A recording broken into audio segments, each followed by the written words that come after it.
Iglesia Bautista Pacto de Gracia, Temuco. El sermón del día de hoy se titula Dignos por Gracia. Cómo la afinidad visible del creyente con el reino de Dios es garantizada por la gracia de Dios. Basado en 2 de Tesalonicenses, capítulo 1, versículos desde el 11 al 12. Vamos a leer. Por lo cual, asimismo, oramos siempre por vosotros, para que nuestro Dios os tenga por dignos de su llamamiento y cumpla todo propósito de bondad y toda obra de fe con su poder, para que el nombre de nuestro Señor Jesucristo sea glorificado en vosotros y vosotros en Él, por la gracia de nuestro Dios y del Señor Jesucristo. Que el Señor añada bendición a la lectura de esta porción de su palabra. El propósito del sermón del día de hoy es que no dejemos de descansar en nuestra identidad cristiana cuando la tribulación persiste y las persecuciones en especial, sino que dependamos de Dios para vivir con una afinidad visible con el reino al que fuimos llamados. Esto es relevante para nosotros por lo que hemos visto también y por las necesidades del peregrinaje, pero ya hemos visto cómo la persecución manifiesta el juicio justo de Dios en el trato diferenciado que hace con los hombres. Ahora sostiene a su pueblo, dándole paciencia por la fe, y al mismo tiempo deja al descubierto a quienes persiguen al Señor cuando afligen a la iglesia. Venimos persecución, como toda esa presión que hace el mundo en contra de nuestra confesión de Cristo como nuestro Señor y Salvador, cuando confesamos la verdad de la palabra, cuando recibimos presión por consagrar nuestra vida al Señor con hábitos santos, con disciplinas espirituales, y también cuando recibimos presión en contra de la comunión, ¿ya? Todo estar constantemente congregándonos, especialmente en el día del Señor, reuniéndonos con hermanos, teniéndolos por familia espiritual. A eso nos referimos con persecución. No siempre es violenta, pero esos son los objetivos de la persecución. También vimos que esa diferencia entonces que Dios hace entre los santos y aquellos que los persiguen, en el presente anticipa la diferencia en el día final. Unos serán llevados al reposo y a la gloria con Cristo, y otros van a recibir la justa retribución de sus obras. Por eso Pablo dice que estas aflicciones muestran que los creyentes son tenidos por dignos del reino. No se trata de una dignidad de mérito, también lo dijimos, sino de una afinidad visible con el reino. Una vida que por gracia muestra ahora que pertenecemos al reino que estamos esperando. Pero aquí surge una pregunta pastoral. Si la tribulación muestra visiblemente que Dios está separando a su pueblo para el reino, ¿qué garantiza que esa pertenencia también será visible en nuestra vida o seguirá siendo visible en nuestra vida para que se muestre el justo juicio de Dios? Dicho de otra manera, si hemos sido llamados al reino entonces y a la gloria de Cristo, ¿quién asegura que viviremos de una manera congruente, afín a ese llamamiento? Frente a esa pregunta aparecen dos formas de pensar erradas. La primera es que podemos exhibir una vida digna del reino produciendo con nuestra propia fuerza deseos santos y obras de fe. ¿Ya? Como que nosotros tenemos que ingeniárnosla como para tener una apariencia visible, pero sin depender realmente de Dios. Y el otro extremo es básicamente confesar que dependemos de Dios, pero sin un fruto visible. Es decir, que todo depende de la gracia de Dios, en otras palabras, pero descuidar esa fidelidad común y corriente, esa responsabilidad concreta y las obras de fe que hacen visible nuestra pertenencia al reino. Pero este pasaje corrige ambos extremos. y nos va a enseñar que la vida digna del llamamiento de Dios no nace de la autonomía humana, ni de una dependencia pasiva, sino de la gracia poderosa de Dios que hace visible nuestra pertenencia al reino, produciendo en nosotros deseos santos y obras de fe para la gloria de Cristo. Lo vamos a ver en 3 partes. La primera parte es que el creyente depende de Dios para ser hecho visiblemente afín a su llamamiento. Segundo, la obra de Dios es suficiente para producir tanto la disposición santa del corazón como también el fruto visible de la fe. Y tercero, que el propósito de Dios es que Cristo sea glorificado en nosotros y nosotros seamos glorificados en Él. Nos va a llevar a la primera parte, el versículo 11. Vamos a leer. Por lo cual, asimismo, oramos siempre por vosotros, para que nuestro Dios os tenga por dignos de su llamamiento. Acá el propósito apostólico con esta frase es que siguieran dependiendo de Dios para vivir en esa vida visible a la que fueron llamados. Era importante para ellos por todo lo que se había planteado antes también. Y el contexto en la iglesia de Tesalónica, si vamos a hacer un recuento. Recordemos que la iglesia en Tesalónica comienza bajo oposición desde el día 1. Cuando fue plantada por Pablo, Silvano y Timoteo. El evangelio dio fruto real entre los judíos y griegos temerosos de Dios y mujeres principales, pero ese fruto apareció en este contexto de presión casi inmediata. Hubo incredulidad, una incredulidad que tomó una forma pública y violenta también. Algunos judíos, movidos por celos, dice ahí la palabra, quitaron la ciudad, acusaron a los creyentes de rebelarse en contra del orden público y anunciar otro rey, Jesús.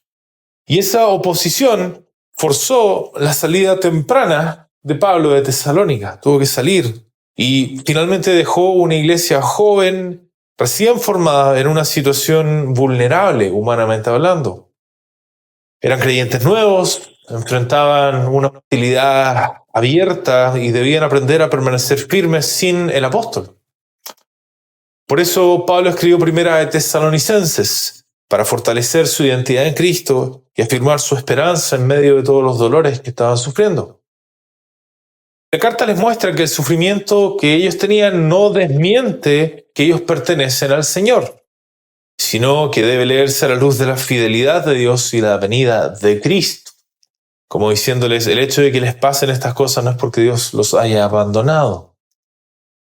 Después Pablo escribe segunda de Tesalonicenses, la carta que estamos leyendo, porque la necesidad pastoral continuaba, pero ahora requería un tratamiento más preciso. No solo había que consolarnos, sino que había que corregir algunas confusiones, había que sostenerlos en términos de su enseñanza y ordenar su perseverancia como iglesia. Entonces, mientras que primera de Tesalonicenses enfatiza lo que es la esperanza en medio de la tribulación, segunda de Tesalonicenses enfatiza la firmeza doctrinal y la vida ordenada bajo esa misma presión que ellos ya estaban sintiendo. Entonces Pablo quiere que la iglesia no solo sea animada, sino que también establecida y conducida hacia una fidelidad que sea más madura. Por eso, desde el principio de segunda de Tesalonicenses, Pablo interpreta sus aflicciones como una señal visible del justo juicio de Dios. La persecución no significa que Dios los haya olvidado. Más bien es el escenario donde Dios empieza a manifestar la diferencia entre los de su pueblo y los que se oponen a Cristo. De esa manera Pablo les enseña que Dios está haciendo visible una separación que va a ser definitiva en el día final. A los de su pueblo los sostiene con paciencia y fe en medio de la presión, y a sus opositores los deja expuestos en su rechazo del evangelio. Lo que ahora se ve parcialmente, un día va a ser revelado plenamente cuando venga el Señor en gloria y juicio.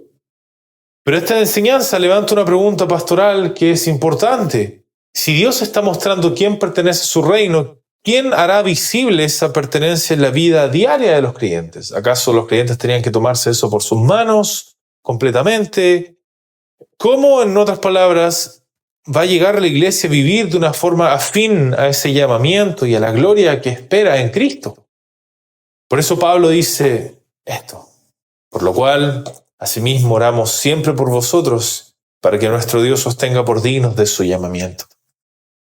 Ese por lo cual, entonces, apunta a lo que Pablo venía diciendo en los versículos inmediatamente anteriores. Es decir, dado que Dios los sostiene con paciencia y fe en medio de la tribulación, y dado que esa perseverancia hace visible el justo juicio de Dios, los apóstoles responden haciendo algo. Lo que hacen es orar.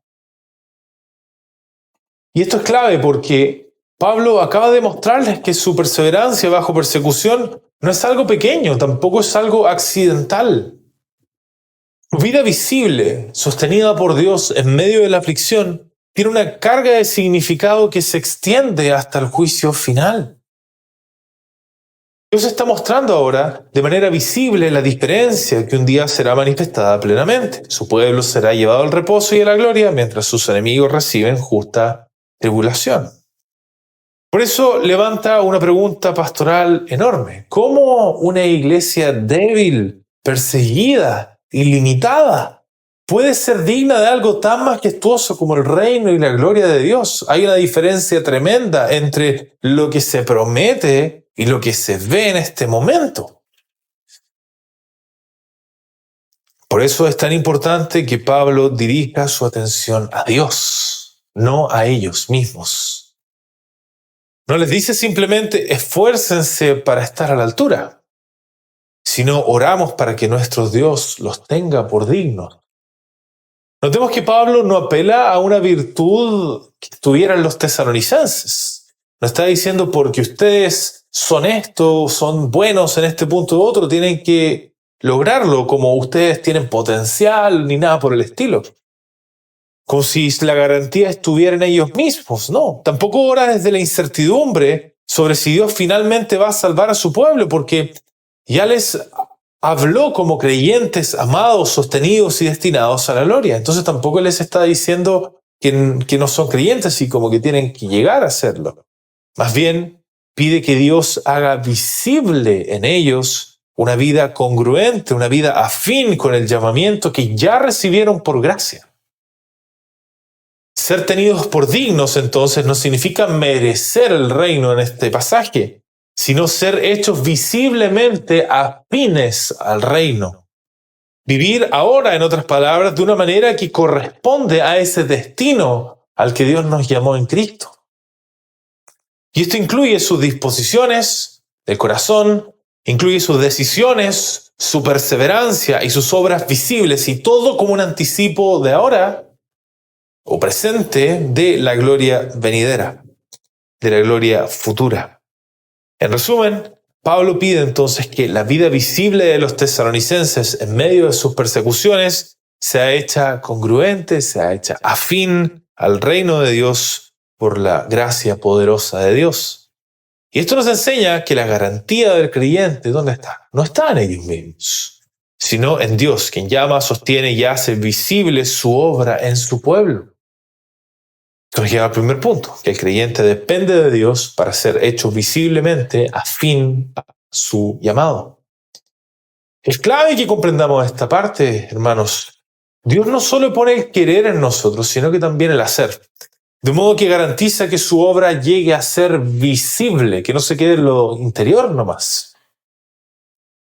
Dicho de otra manera, Dios no se conforma con transformar nuestros afectos para que luchemos contra la carne solo de manera interna, sino que también avanza sobre el terreno que la carne, ese pecado que aún habita en nosotros, ese terreno que ha ocupado, sometiendo nuestra vida concreta al señorío de Cristo. De manera que su palabra no solo se asienta en nuestro corazón, sino que también nos persuade profundamente para actuar de manera efectiva y hacer visible la obra que Dios hace en nosotros por la fe. Esa misma palabra irrumpe en todo nuestro ser, entonces, para llevarnos a decisiones, hábitos y obras concretas que demuestran nuestra afinidad con su reino, que somos de allá. Así que no es como si Dios pusiera el fundamento en el corazón y luego nos tocara construir solos nosotros un edificio de buenas obras. Esa no es la manera de verlo. Más bien, Él mismo se encarga de llevarnos hacia esta realidad visible de nuestra santificación. Ahora, cuando decimos que Él se encarga, no estamos diciendo que debamos ser pasivos. ¿Ya? Estamos diciendo otra cosa aquí. Y es importante negar vehementemente la idea de que tenemos que ser pasivos aquí. No es eso. La confusión que muchas veces hay surge cuando hablamos de que los frutos de la fe son por gracia. La confusión que surge cuando hablamos de esto es que se malentiende la naturaleza del pecado que habita en nosotros. A veces no se entiende bien cómo opera el pecado en nosotros. A veces se piensa que nuestro corazón puede obrar de manera neutral frente al pecado, o que el pecado es pasivo. Pero no, el pecado es activo y nos incita a vivir bajo una lógica de mérito, deuda, retribución y restitución también. Y vamos a explicar a qué nos referimos con esto. El pecado activamente busca llevarnos a esta lógica primero de mérito y deuda. Y ahí es cuando dice, si hacemos buenas obras, entonces Dios nos debe bendición. Y si hacemos malas obras, entonces quedamos intentando pagarle a Dios con nuestra obediencia. Esa es la lógica, una de las lógicas a las que trata de llevarnos el pecado a nuestro corazón. La segunda lógica es la lógica de retribución y restitución. Y dice, si Dios nos hace bien según nuestro criterio, entonces merece adoración. Pero si su providencia nos parece dura, entonces nuestro corazón comienza a resistir a adorar a Dios. Y lo que debemos entender es que esta lógica mata el fruto visible. No podemos tener fruto visible bajo esta lógica. Porque en ambos casos la gracia de Dios queda desplazada. Por eso decimos que depender de la gracia de Dios nunca es pasivo. Depender de la gracia de Dios es luchar contra estas dos formas de pensar.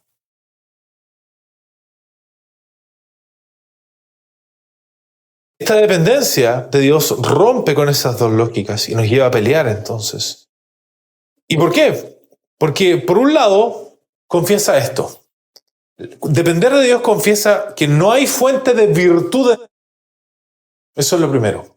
Y lo segundo que confiesa la dependencia de la gracia es toda virtud verdadera que podría yo tener, la recibí de Dios y es Dios quien la sostiene. Y si no hay fuente de virtud en nosotros, entonces somos llevados a buscar ¿dónde la virtud? No podemos buscarla adentro. Tenemos que sí o sí buscarla afuera de nosotros, en Cristo, especialmente en cómo Él nos ministra su gracia a través de los medios de gracia, la palabra, la oración, la comunión de los santos y los demás medios que Él ha establecido. Por otro lado, si la virtud que tenemos la recibimos de Dios por gracia, entonces entendemos que nos debemos plenamente a Dios en obediencia en toda circunstancia, sea favorable o sea dolorosa. Porque no tenemos que reclamarla a Dios. No podemos decir, mira esta virtud que tengo, recompénsame. No puede ser.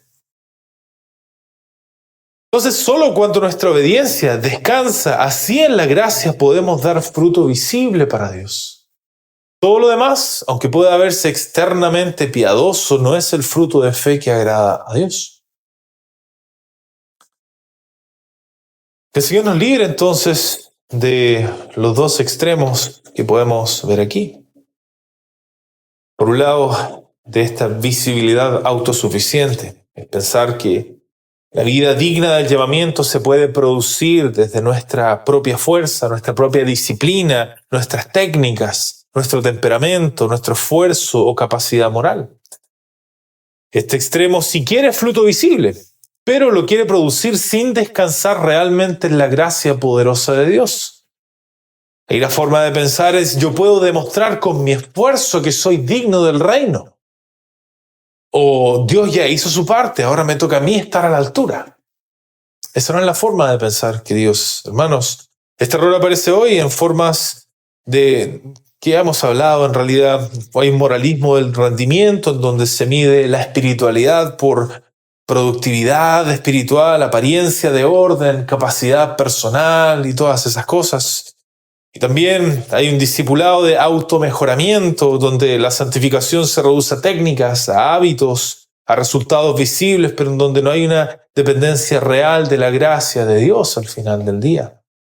No se espera en Dios, no se depende de Él solamente de X técnicas externas, muchas veces de la terapia secular, para lograr este efecto.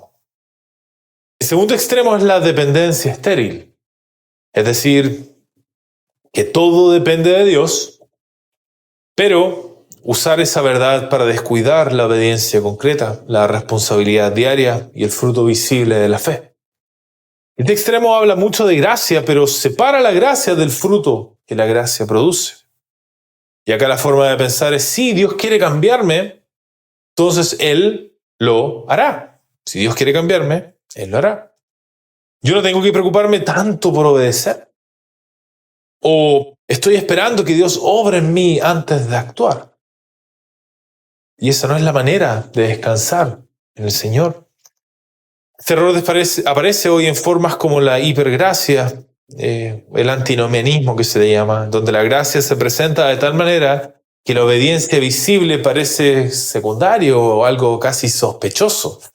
O si alguien cita la Biblia y dice, porque la Escritura dice esto y yo hago esta cosa visible, eso ya es raro.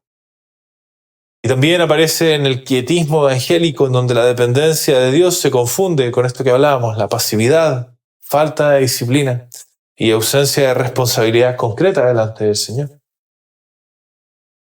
Y aunque estos extremos parecen opuestos, comparten el mismo error, separan el fruto visible de la obra eficaz de Dios. Pero la gracia de Dios es eficaz, produce fruto visible. La visibilidad autosuficiente quiere fruto, pero no quiere depender de Dios. La dependencia estéril confiesa dependencia, pero no hay fruto visible.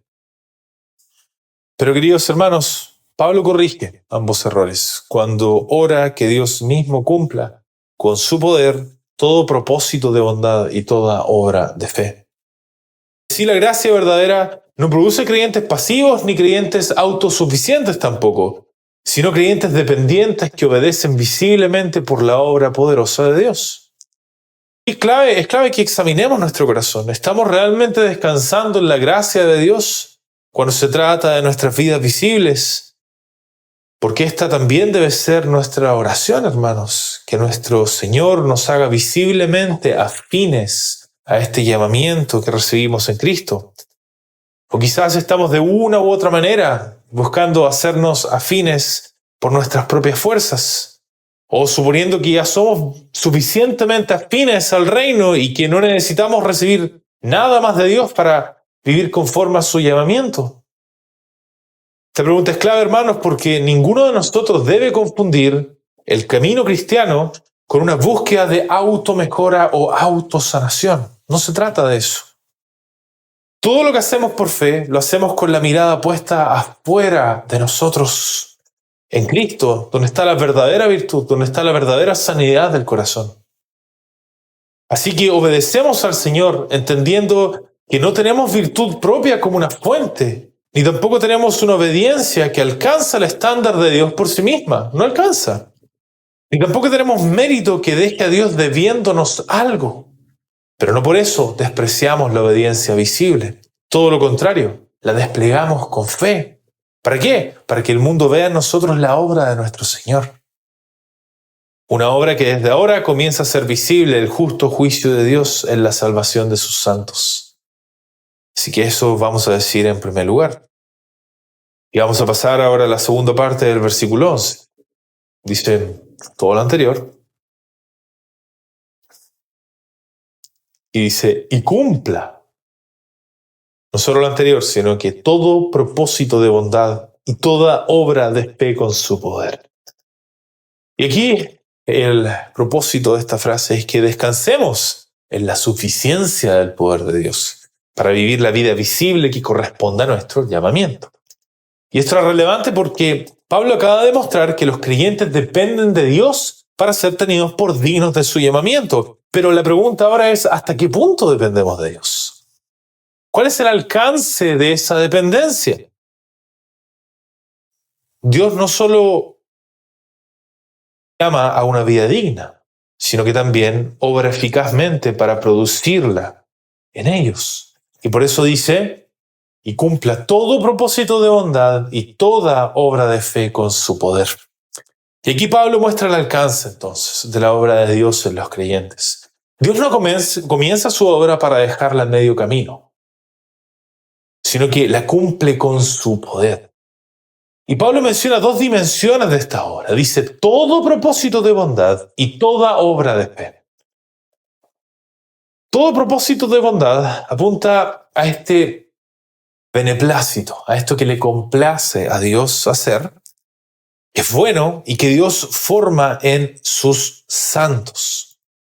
No se trata meramente de deseos débiles humanos, sino de una disposición santa que Dios se complace en producir en los creyentes. Pablo pide que Dios lo cumpla, porque produzca eso en los creyentes. Es decir, que ese propósito bueno no quede como una intención incompleta, sino que prospere hasta volverse fruto visible.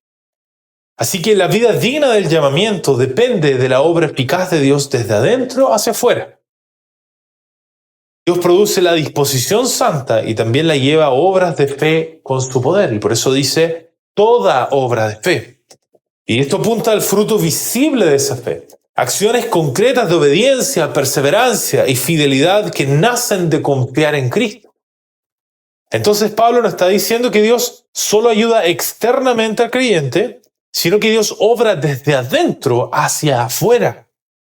Él produce la disposición santa, también lleva esa disposición al fruto visible. Y esto no elimina nuestra responsabilidad, pero sí destruye nuestra autosuficiencia. Y eso es importante decirlo, y hay que recordarlo.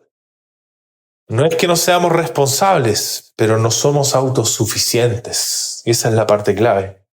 La vida digna del llamamiento no se sostiene por fuerza humana, sino por el poder de Dios obrando en una fe activa. Aunque esta obra va a ser consumada plenamente cuando venga el Señor en gloria, ya comienza a verse ahora en medio de la tribulación. Por eso la iglesia puede descansar y decir, Dios es suficiente para producir en su pueblo la vida que corresponde al reino que fue llamado, al que fue llamado, perdón. En resumen, Pablo enseña que la garantía de una vida visiblemente afín al reino no está en nuestra capacidad, sino en el poder de Dios que cumple en nosotros tanto el querer santo como la obra de fe. Esto nos lleva al segundo punto. La obra de Dios es suficiente para producir tanto lo interno, la inclinación de nuestro corazón, como el fruto visible de la fe. Decimos que la obra de Dios tiene un alcance total en nuestras vidas. Entonces, y esto es importante para no quedarnos cortos en nuestras expectativas de la santificación. Muchas veces pareciera que nunca vamos a cambiar en cierto aspecto de nuestra vida o que otros nunca van a cambiar, como si ya hubieran quedado defectuosos de por vida. Él es así, se le dice a algunas personas. Pero esta oración del apóstol rechaza esta apariencia como si fuera la verdad final. Si podemos cambiar visiblemente, incluso en áreas que parecen parte de nuestra personalidad natural, pero que en realidad son expresiones del pecado, ¿ya? Entonces, esta idea de que no se puede cambiar visiblemente algunos aspectos y de que el tal es así, es su personalidad, es como es nomás, está rechazado acá, especialmente cuando se trata de patrones de pecado visibles y evidentes. La palabra es clara en que el deseo cristiano es que Dios cumpla todo propósito de bondad y toda obra de fe. Y esa expresión tiene un alcance extensivo, amplio. Es importante recordar algo que ya dijimos, aunque esta obra solo va a ser consumada cuando venga el Señor en su segunda venida, aunque esto es la realidad, sí comienza a aplicarse en el presente. Y esto se hace evidente cuando recordamos nuestro deber de confesar nuestros pecados al Señor y también de confesarlos a quienes hemos ofendido. Porque si somos capaces de reconocer un patrón visible de pecado, en nuestra vida, lo primero que debemos entender es que Dios no quiere que la carne siga haciéndolo visible en ese aspecto. Dios quiere mortificar ese pecado y hacer visible el fruto espiritual ahí, para que se cumpla todo propósito de bondad y toda obra de fe pueda ser vista, pueda ser hecha. Por eso nuestra oración no debe ser resignada como si hubieran pecados intocables, sino dependiente, que Dios cumpla con su poder lo que nosotros no podemos producir por nosotros mismos. En resumen, no descansamos en nuestra capacidad de cambiarnos, pero tampoco aceptamos que el pecado es algo permanente, como si la gracia de Dios no fuera suficiente para producir fruto visible. Sí lo es. Entonces, que el Señor nos libre de estas dos formas de tratar la obra de Dios como si fuera insuficiente. La primera es una insuficiencia resignada, y es pensar que la obra de Dios puede perdonarnos, sostenernos o consolarnos, pero no transformar visiblemente nuestros patrones de pecado. Este extremo mira la carne como si fuera más permanente que la gracia. La forma de pensar es: yo soy así, esto no va a cambiar. O Dios conoce mi debilidad, solo me queda descansar en su misericordia. Eso es una forma más piadosa de decirlo. Pero este error aparece hoy también en formas del cristianismo terapéutico del que hemos hablado varias veces, donde el pecado se interpreta como una herida más que nada, y el creyente o el pecador se ve como una especie de víctima que no tiene una participación en ese pecado. Activa, digamos. Y acá se ve también como asuntos de temperamento, historia personal, que te pasó tal o cual cosa, o más bien se reduce a eso, no que estas cosas no tengan ninguna relevancia, pero se reducen a estas cosas. Pero no se ve como algo que debe ser mortificado por gracia al final del día. Y también aparece en una forma de fatalismo espiritual donde se habla mucho de debilidad, pero poco de confesión, arrepentimiento, restauración y fruto visible, donde pareciera que la fe cristiana es una vida de llanto, llanto y llanto y sin victoria en contra del pecado. Así que es una forma errada de pensar. Y la segunda forma es la insuficiencia suplementada. Es pensar que la obra de Dios no basta para producir una disposición santa y fruto visible, a menos que sea complementada por presión humana, técnica espiritual, control externo o disciplina autosuficiente. Y este extremo no niega el cambio, pero cree que la gracia necesita ser reforzada por métodos carnales. Entonces la manera de pensar aquí es: si quiero cambiar de verdad, tengo que presionarme más y controlar todo mejor. O en su versión piadosa, Dios obra, pero si no pongo más disciplina, más reglas, más exigencia, nunca voy a vencer esto. Ahora no estamos negando la importancia de la disciplina y el orden en la vida, por supuesto que no. Pero este extremo toma esas cosas como definitivas, como que estas cosas son las que finalmente van a traer, junto en cooperación con la obra de Dios, la bendición. Y ya hemos hablado de los movimientos que representan esto. Hay un moralismo del rendimiento en donde la santificación se mide por presión, resultados visibles, capacidad personal, y también un pragmatismo que hay también en las iglesias, en donde se confía más en métodos, hábitos, sistemas y técnicas que en el poder de Dios obrando por su palabra y la gracia. Entonces, en este tipo de movimientos y en este tipo de cosas, la forma de pensar es: hagamos las cosas así, y no las hagamos así porque la gente se va a comportar de manera incorrecta si no lo hacemos de esta manera. Entonces se busca manipular a las personas desde afuera para que tengan un comportamiento visible, y a eso después se le llama santidad y orden bíblico. Pero no está el énfasis en persuadirlos en su corazón a través de la palabra para que el Espíritu obre por su gracia de voluntariamente conformarse a ese orden, suponiendo que es un orden bíblico, un orden bueno. Ambos comparten el mismo error. Estos dos extremos tratan la obra de Dios como insuficiente. Y acá tenemos que la insuficiencia resignada dice que la gracia no alcanza para transformar esto. Y la insuficiencia suplementada dice que la gracia no alcanza si no la completo con mi fuerza. Entonces ambos finalmente tienen a la gracia como insuficiente. Pero hermanos, Pablo corrige ambos errores cuando ora que Dios cumpla todo propósito de bondad, toda obra de fe con su poder. Y así no aceptamos el pecado como intocable, pero tampoco intentamos vencerlo como si la gracia necesitara ser complementada con la carne. Más bien, ¿qué hacemos? Oramos y obedecemos con esperanza. La obra de Dios es suficiente para formar disposiciones santas y producir fruto visible de fe en su pueblo. Y la pregunta, hermanos, es si tenemos esa clase de confianza en el Señor o le estamos poniendo un límite al alcance de su obra. Debemos examinar nuestro corazón, no sea que estemos resistiendo la obra completa que el Señor quiere hacer en nosotros. Que tengamos ahí algún área cerrada, que la estemos blindando con esta idea de que somos así nomás.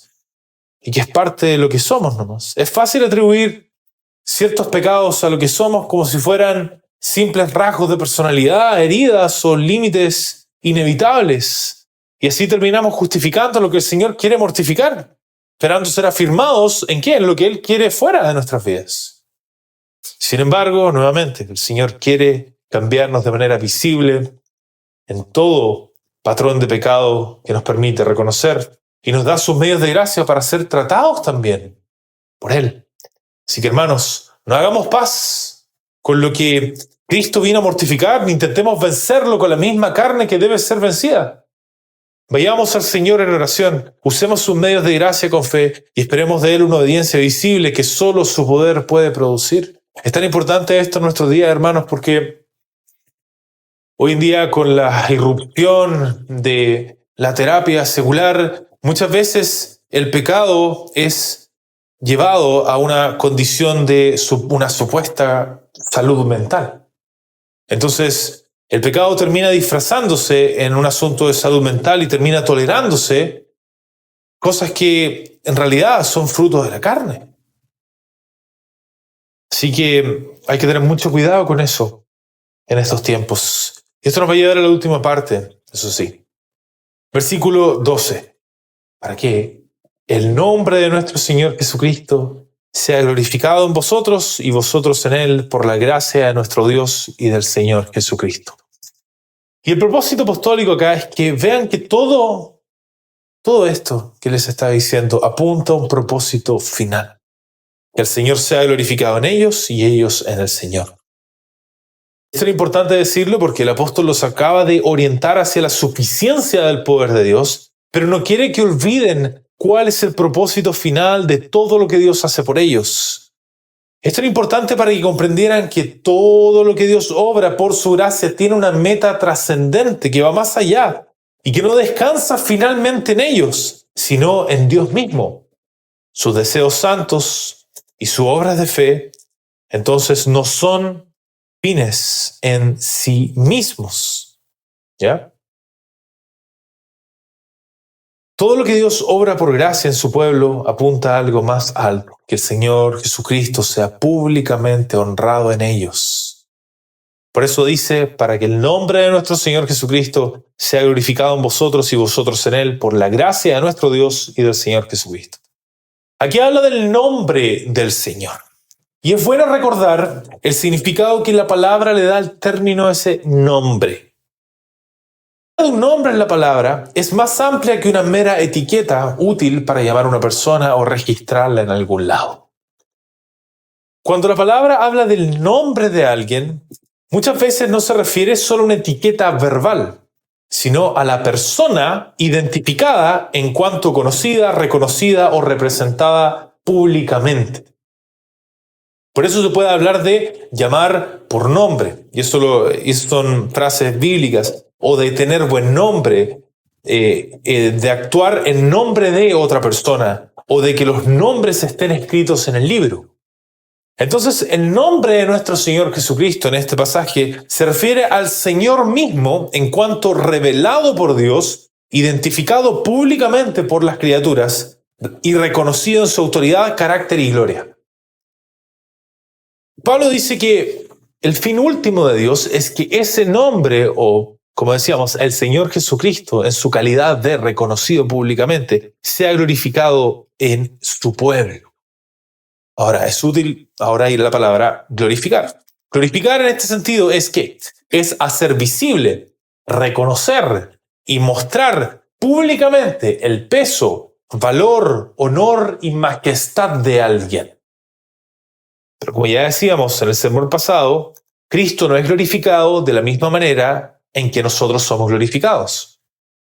Cristo es glorificado en nosotros cuando su señorío, su gracia, su poder y su gloria se hacen visibles en la vida de su iglesia. Y nosotros somos glorificados en Él porque participamos por unión con Cristo de una gloria que recibimos de Dios, recibida, esta gloria es derivada y es creada, no de la gloria que pertenece solo a Dios, es la gloria esencial de Dios. Entonces, el propósito de Dios, en resumen, es que en nosotros se vea públicamente la gloria del Señor Jesucristo y que nosotros seamos llevados a compartir su gloria solamente en Él. Y todo esto ocurre por la gracia de nuestro Dios y del Señor Jesucristo, no por mérito humano, no por poder propio, sino por la gracia que llama, sostiene, transforma y glorifica. Nuevamente, esto era lo que necesitaban escuchar, porque si perdían de vista la gloria de Cristo como el fin de todo, también iban a perder el sentido de todos sus sufrimientos, de su perseverancia y de sus obras de fe. Todo eso se convertiría en algo que queda ahí flotando. ¿Y para dónde va todo esto? La gloria, entonces. Esto nos lleva al tercer punto. El propósito de Dios es que Cristo sea glorificado en nosotros y que nosotros seamos glorificados en Él. Esta parte nunca debemos olvidarla, hermanos, porque esta enseñanza es una defensa para nuestro corazón contra la carne. Nunca debemos olvidar que nuestros frutos visibles y nuestras buenas obras no son fines en sí mismos que deben verse de manera aislada como algo bueno a secas. Todo lo que hacemos en este mundo está enmarcado en el plan de salvación de Dios y nuestra obediencia visible no es la excepción. Nosotros somos la obra de Cristo siendo desplegada y a la vez participamos de la gloria de Cristo por estar unidos a Él.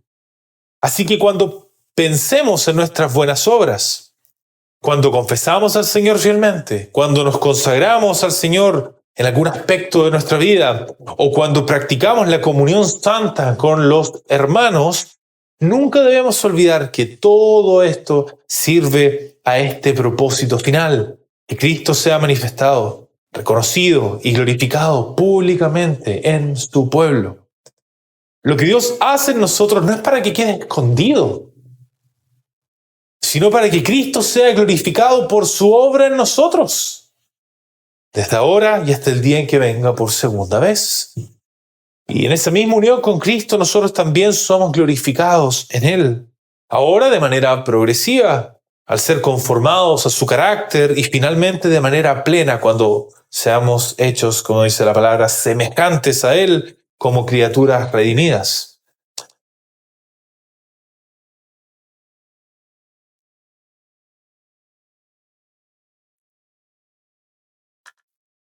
Un segundo, por favor. Así que nunca debemos pensar en nuestra fe como algo meramente privado o invisible. Contrario, Dios quiere que su gracia sea manifiesta en nosotros para la gloria de Cristo. Entonces, que el Señor nos libre de, nuevamente, dos extremos que nos podemos encontrar que desvían este propósito final que se nos da en la palabra. La gloria de Cristo en nosotros y de nosotros en Él. El primero es de la visibilidad para la gloria humana.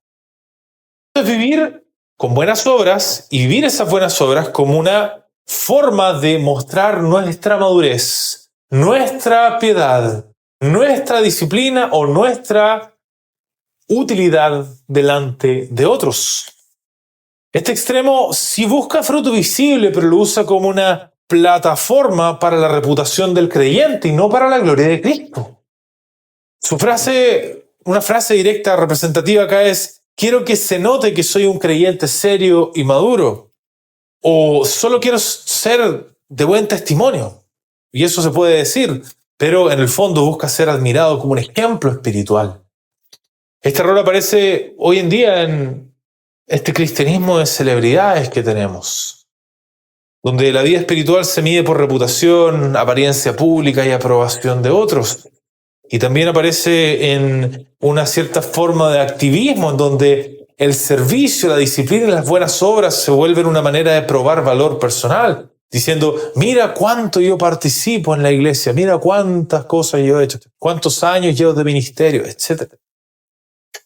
Ese es el primer extremo. Y el segundo extremo es de la visibilidad, pero sin el fin de la gloria de Cristo, sin un fin doxológico, diríamos. Y esto es valorar las buenas obras como si fueran el objetivo último, quedándonos en el fruto visible, pero no llevándolo a la gloria de Cristo. Y este extremo no busca necesariamente la gloria personal, pero termina tratando la obediencia como si fuera solo tener una vida ordenada, una familia sana, una iglesia funcional, una conducta admirable. Y la forma de pensar acá es lo importante es que hagamos las cosas bien y se vea fruto. O Dios quiere que seamos una iglesia ordenada y madura. Pero no se lleva esa madurez hasta ese reconocimiento público de la gloria de Cristo. Y esto aparece en movimientos también de hoy, en donde las buenas obras se valoran principalmente porque producen orden, estabilidad y buena conducta. Y muchas veces esto tiende a algo humanista, en donde pareciera que Dios quiere que tengamos armonía acá en la tierra y que eso es el fin último. Pero la gloria de Cristo queda afuera. Entonces, ambos comparten este error, separan las buenas obras de su propósito final. Entonces, una convierte el fruto en la vitrina del creyente y el otro convierte el fruto en un objetivo último. Pero hermanos, Pablo corrige ambos extremos cuando dice que el fin es que el nombre de nuestro Señor Jesucristo sea glorificado en nosotros y nosotros en Él. Así que no buscamos fruto visible para que se vea nuestra grandeza. Ni nos conformamos con simplemente que haya fruto visible, que haya orden, armonía y esas cosas. Buscamos que en ese fruto se vea la gracia, se vea el poder, se vea el señorío, se vea la gloria de Cristo hasta el día en que seamos plenamente glorificados en Él. El llamado entonces aquí es pensar en cómo hacer visible la obra de Cristo en nuestra santidad. Y no nos referimos con esto a formas externas de vestimenta, estética o expresión personal. Nos referimos a pensar cómo comunicar más y mejor nuestra fe por medio de una confesión clara, una vida consagrada y una comunión santa con los hermanos. Es decir, cómo llevar lo que creemos, cómo llevar lo que aprendemos y recibimos de Dios a formas concretas de obediencia que otros pueden ver. Nunca podemos quedarnos meramente con la enseñanza o la sensación que tuvimos o cómo se relaciona con nuestra experiencia pasada, sino cómo de aquí en adelante vamos a vivir con esta nueva enseñanza que hemos recibido en el día de hoy o esta enseñanza vieja de la cual hemos sido recordados. Entonces nunca entendemos esta visibilidad como un fin en sí mismo, sino como el escenario donde Cristo muestra su gracia en nosotros. Nunca olvidemos esto. Que nuestra confesión no solo sea correcta entonces, cuando confesamos la verdad, sino que sea visible. Que nuestra consagración no sea solo de adentro, sino que concreta, en decisiones claras. Y que nuestra comunión no sea solo de afecto social, sino que sea santa, basada en la verdad y orientada a edificarnos mutuamente para la gloria de Cristo. Entonces, hablemos de esto un poco. Cuando hablamos de una confesión visible y no solo correcta, nos referimos a que no solo sepamos afirmar doctrinas verdaderas, sino que nuestra vida muestre públicamente a quién pertenecemos. Que Cristo sea confesado no solo con nuestros labios, sino que también con nuestras decisiones, prioridades, conversaciones, renuncias y fidelidad diaria. Cuando hablamos de la congregación, de la consagración, que no sea interna, sino que concreta, nos referimos a que no solo tengamos deseos santos, convicciones privadas o aspectos piadosos, sino que esos deseos toman una forma de obediencia real, hábitos que cambiamos, pecados que confesamos, responsabilidades que asumimos, áreas que ordenamos y pasos específicos que damos delante del Señor. Y cuando hablamos de una comunión no solo afectiva, sino que santa, no es solo que nos queramos, que nos acompañemos o que disfrutemos de estar juntos, que es algo deseable, es algo bueno también, sino que nos ayudemos a caminar, dignamente delante de Dios. Sin esa ayuda, lo otro queda vacío, se queda sin su propósito final. Por eso una debe servir a la otra, que es la gloria de Cristo. Una comunión santa consuela, pero también exhorta. Recibe al débil moralmente, pero no afirma su pecado. Cultiva cercanía, ¿pero qué? ¿Pero para qué? Siempre para que Cristo sea más visible en su pueblo. Porque estas tres cosas muestran que la fe no queda escondida en el corazón, sino que se vuelve visible para la gloria de Cristo. Confesamos a Cristo delante del mundo, consagramos nuestra vida delante del Señor y caminamos con los hermanos como pueblo que pertenece al reino venidero. Porque el mundo no necesita ver una iglesia que se exhibe a sí misma. Tampoco el mundo necesita ver una iglesia que solo funciona bien. Necesita ver una iglesia en la que Cristo sea reconocible. Esa es la parte clave. Así que vivamos de tal manera que cuando otros vean nuestra fe, nuestras decisiones, nuestro arrepentimiento, nuestro servicio, nuestra comunión, no terminen ellos, al ver esto, admirándonos a nosotros, sino que glorificando al Señor que obra en nosotros. Ese es el punto clave. Vamos a concluir diciendo esto entonces. Número 1, Dios no solo nos llamó al reino, sino que también garantiza que esa pertenencia sea visible. Por eso nuestra esperanza no descansa en nuestra fuerza, sino en el Dios que nos hace dignos de su llamamiento. Segundo, Dios no solo transforma el corazón, sino que lleva esa transformación a un fruto visible.